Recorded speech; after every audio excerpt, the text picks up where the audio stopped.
அனைவருக்கும் வணக்கம். Welcome to evergreen guidance. NEET examination நடந்து முடிஞ்சு நீட் ரிசல்ட்டை குளறுபடிகள் ஏற்பட்டது.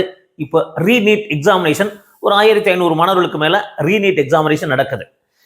ரீ எவாலுவேஷன் நடக்குமா? ஸோ இந்த சுச்சுவேஷனில் தமிழ்நாடு கவுன்சிலிங் எப்போ நடைபெறதுக்கு வாய்ப்பு இருக்குது, அது லாஸ்ட் இயர் டேட்டா பேஸ் பண்ணி எந்த மாதிரி கவுன்சிலிங் நடக்கும் அப்படிங்கிறத பார்க்கலாங்க. இது ஒரு உத்தேசமான ஒரு பதிவுங்க. மாற்றங்கள் இருக்கும் அப்படிங்கிறத புரிஞ்சுக்குங்க. அப்போ இது சம்மந்தமாக எம்பிபிஎஸ் அட்மிஷன் ப்ராசஸ் சம்மந்தமாக உங்களுக்கு ஃப்ரீ கைடன்ஸ் தேவைப்பட்டால் இரவு 9 முதல் 10 வரைக்கும் கான்டாக்ட் பண்ணுங்கள். 9363443685.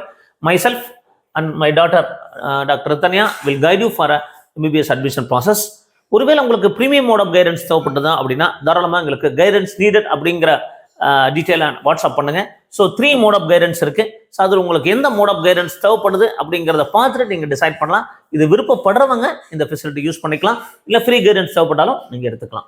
ஸோ இந்த சுச்சுவேஷனில் நமக்கு லாஸ்ட் இயர் எந்த மாதிரி எக்ஸாமினேஷன் நடந்தது, இப்போ கவுன்சிலிங் ப்ராசஸ் ஆரம்பிச்சதுன்னு பார்த்தீங்கன்னா 7/5/23 நீட் எக்ஸாமினேஷன் நடக்குது.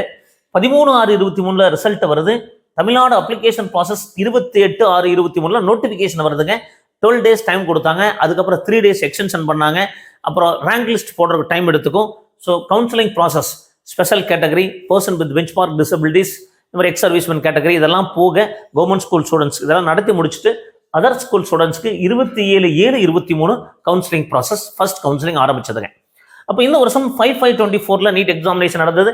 14ஆம் தேதி ரிசல்ட் வரதா இருந்த ரிசல்ட்டை 4ஆம் தேதியே ரிசல்ட் திருப்பி அதில் குளறுபடிகள் ஏற்பட்டு ரீநீட் எக்ஸாமினேஷன் வர சுச்சுவேஷன் கோர்ட்டு கேஸ் இந்த மாதிரிலாம் போய் மீண்டும் அந்த மாணவர்களுக்கு 30ஆம் தேதி ரிசல்ட் வரும்னு சொல்லியிருக்காங்க.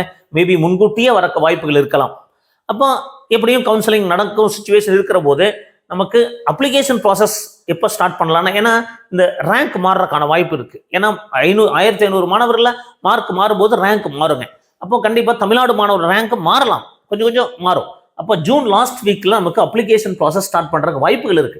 பட் இது முன்கூட்டியே நடக்கலாம். பட் உத்தேசமா ஜூன் லாஸ்ட் வீக்ல அப்ளிகேஷன் ப்ராசஸ் இருக்கலாம். தமிழ்நாடு கவுன்சிலிங் அது இந்த ஸ்பெஷல் கேட்டகரி கவுன்சிலிங் முடிச்சு ரேங்க் லிஸ்ட் எல்லாம் நமக்கு ரெடி பண்ணணும் இல்லைங்களா, அதுக்கு டைம் எடுத்துக்குங்க. ஸோ மினிமம் 10 days டைம் எடுத்துக்கு. அதெல்லாம் முடிச்சு தான் என்னென்ன ஆகும், நமக்கு ஸ்பெஷல் கேட்டகரி கவுன்சிலிங் முடிச்சு பார்த்தீங்கன்னா அதர் 7.5 ரிசர்வேஷன் கவுன்சிலிங் நடக்கணும்.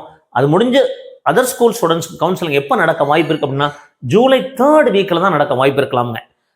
ஜூலை 3rd வீக்ல இருந்து ஆரம்பிக்கிறதுக்கு வாய்ப்பு இருக்கும். மேபி ஜூலை 4th வீக்காக இருக்கலாம். பட் இது டென்டேட்டிவா last year July last week ஆரம்பிச்சது. இந்த வருஷம் ஒரு 3rd வீக்கோ 4th வீக்கோ ஆரம்பிக்கிறதுக்கு வாய்ப்புகள் இருக்கலாம். But all India quota counselling அதுக்கு முன்கூட்டியே வர வாய்ப்பு இருக்குங்க. All India quota counselling 1 week முன்னாடி வர வாய்ப்பு இருக்கு. So all India quota maybe counselling இந்த 2nd வீக், அது ஜூலை 2nd வீக்ல ஆல் இண்டியா கோட்டா கவுன்சிலிங் இருக்க வாய்ப்பு இருக்கு. So July 3rd week 4th வீக்ல நமக்கு இந்த கவுன்சிலிங் ப்ராசஸ் இருக்கலாம். ஸோ இது ஒரு உத்தேசமான பதிவுங்க, மாற்றங்கள் இருக்கும்.